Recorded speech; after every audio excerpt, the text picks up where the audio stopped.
have Sherry, and we have Linda.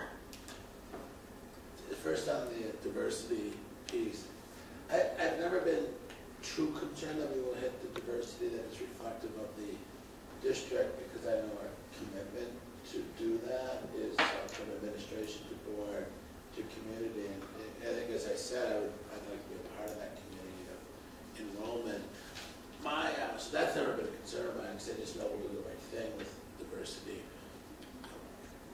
As we did with, if you look at the Spanish kindergarten, the Spanish immersion, some of the changes there.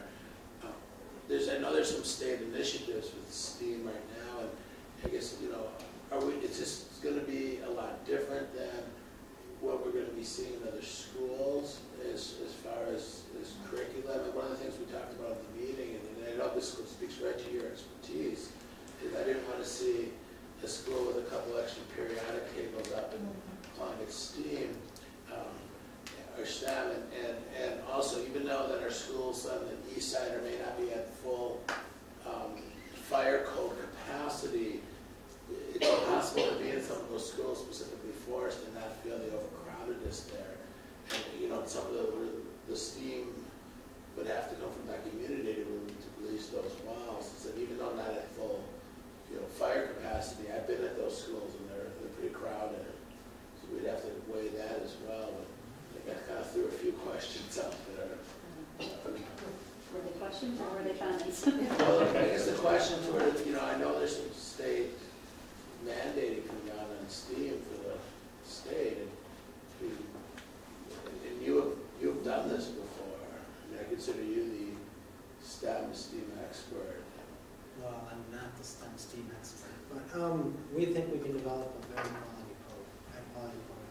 You're right that various STEM concepts are being required by the states, such as engineering in elementary school, and we are working on that through all our schools. So, I think sometimes the funny thing, interesting thing to observe here is if you're considering doing something like this, some people talk about it as if you're doing nothing elsewhere in the other schools. And that's not the case whatsoever. We're going to move forward with those efforts full steam ahead, if I might say.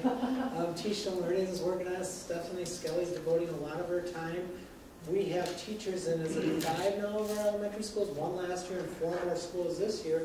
Every 3rd through 5th grade teachers receiving STEM training from outside the district. Now, there's not many districts that can say that. So to say if we're doing this and we're ignoring it in our other schools, that's just false. It's patently false. And so we're going to continue to up those efforts while we work to develop what we hope and intend to be the best STEAM program. And there's not a lot of STEAM. There's a lot of STEM. So in that respect, we will have a sort of a unique niche. But we want to develop the best program around. And on that note, too, I was recently at Northport and visited their new STEM lab. And I was incredibly impressed by that and the initiatives that's happening in STEM in Northport. So I do agree with that.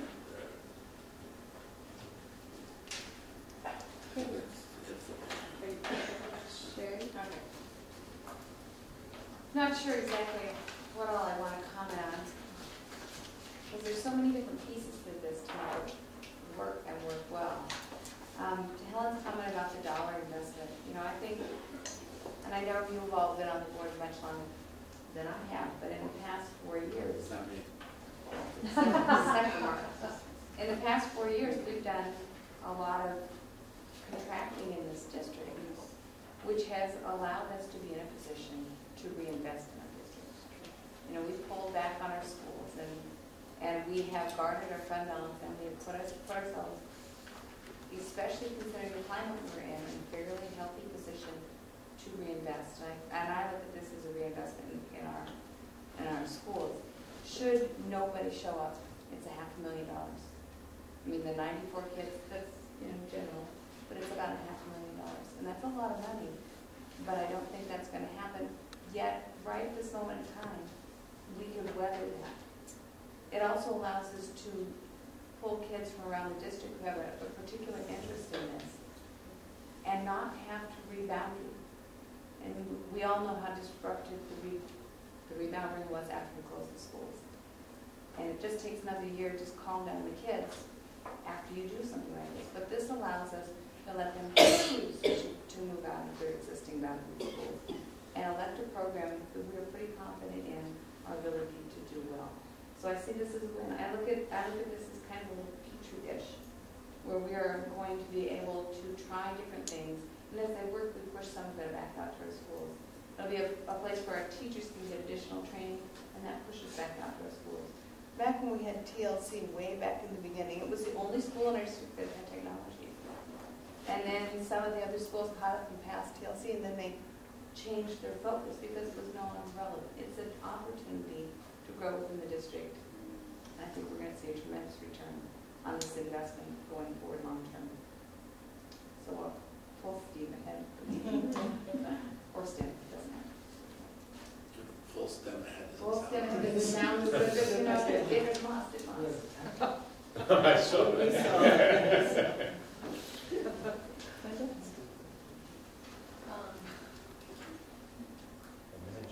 It is a major commitment. I think we all are feeling it, especially when I think about the previous conversation where, you know, I was concerned about the $650,000 would not be able to get to this year. It makes you kind of stop and look again at this. But I think it is a great opportunity. One of the things that I just want to make sure that we do is we annually evaluate the program and make sure that, okay, where are we, what are the goals? And I know you guys do that anyways, but it's just nice to have it written down and do something. And then give ourselves permission. I don't think this will happen, but if it doesn't work at some point, you give it enough chance and say, this isn't working, what else can we do? So, you know, I don't want to say, okay, we're into this for 10 years, no matter how good it goes or not. But I think I think that every chance, 100%, 99% it'll work out good. But that is a risk, and I think we need to kind of monitor that and make sure that we do that. The other comment I have, talking to a couple of people that have commented that the A of this theme, the arts part, although it makes us unique, it also kind of dilutes, could dilute the theme. And how can you do STEM and arts all together? So I just want to throw that comment out there too. You're not opposed to it, you're just, No, I'm not opposed to it, Would but I like think that there's some in the merit future, some in. information, or Well, I'm just, you know, As as we you- move forward, I as we don't know. monitor. Yeah. If Well, this goes through. the monitoring was separate than this, just my comment about the STEAM part. So, but the monitoring is the financial and, you know, the monitoring, the diversity monitoring. And I know. Because you said monitoring the program, and so I wasn't quite sure. Oh, okay, yeah. So you want to monitor the, The are we financial, getting the- the students we expected to get? Right. You know, The financial, the ROI. is the percentage of our resident students, is that increasing? Because that's really one goal. Right. And is the percentage of non-resident increasing with the caveat that we could lose a bunch of non-resident students if choices yours is gone, so, you know, you'd have to look at that. But you're talking that month. Right, where you say, okay, here's our objectives, the years, and then how close we come to making them. Okay, Tom, that's something? Yeah, a couple points. My first point, really, Sherry already said it. I think it's important to consider that this, I wouldn't call it a petri dish, I'd call it an incubator. Oh, that was the word I was looking for. It just wasn't coming for me. Exactly. But that when we find things that really work, that really help kids learn, that they can be transferred, the curriculum and the knowledge, that there's some peer interaction among teachers at this school and other schools, and I think that's really important. That's kind of why TLC first was created, and that did happen to some extent, but I think that's some that got lost. So we have to make sure we keep thinking about that.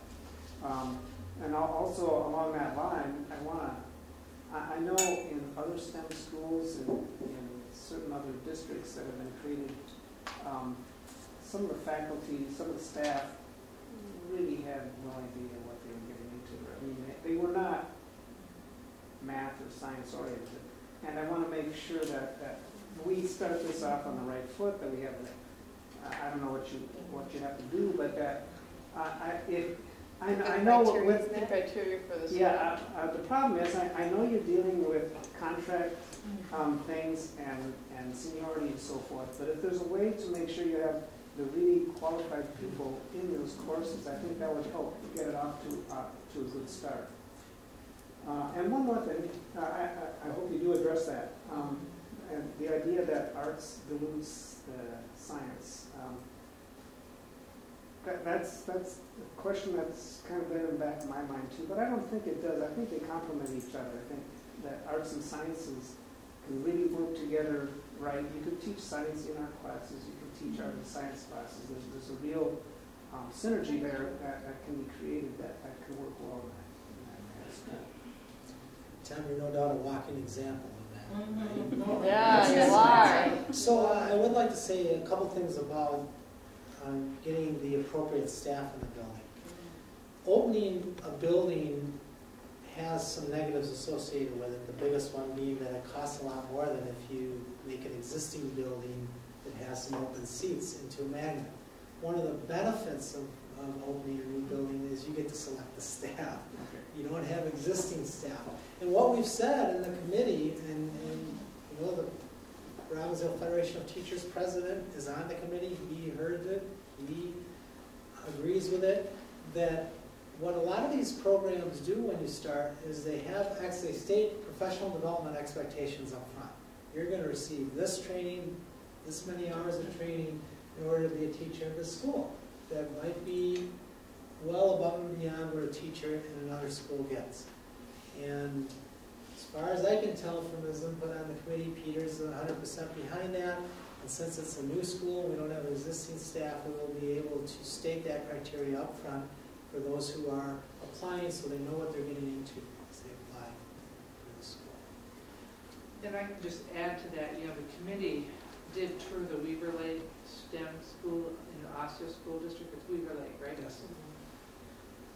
And that was one of the questions that was asked of the principal there, and she did say that there was, even when going back to opening the school, there were certain criteria set for staff development and expectations for teachers to get that additional training before and during. And then there was also kind of an exit clause that people, you know, if they was in the school and it wasn't what they decided was a good fit for them personally, they could choose to leave and go to another school in the district, kind of no questions asked. And sometimes the principal would have to say, you know what, I don't think you're the best fit for this school. So that was something that they're very upfront about. So I think that would, you know, that was a good lesson for us to all look here, or a good takeaway for us. And going back to the STEM versus STEAM, you know, arts I think is a great fit with engineering and technology, and can blend well with the science, and we know it lends well to math. And I think, is it Mountain View open to STEAM? Mountain View High School open to STEM to a STEAM, isn't that what it was?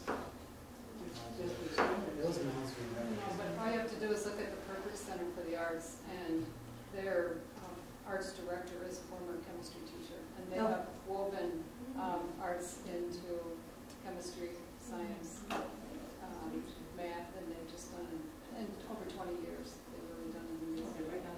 And I think it gives us also that opportunity to promote that, you know, we are proud of ourselves as an arts school. It helps our arts district, you know, puts it out there. People say we don't tell our story enough. I think this is one way of telling our story.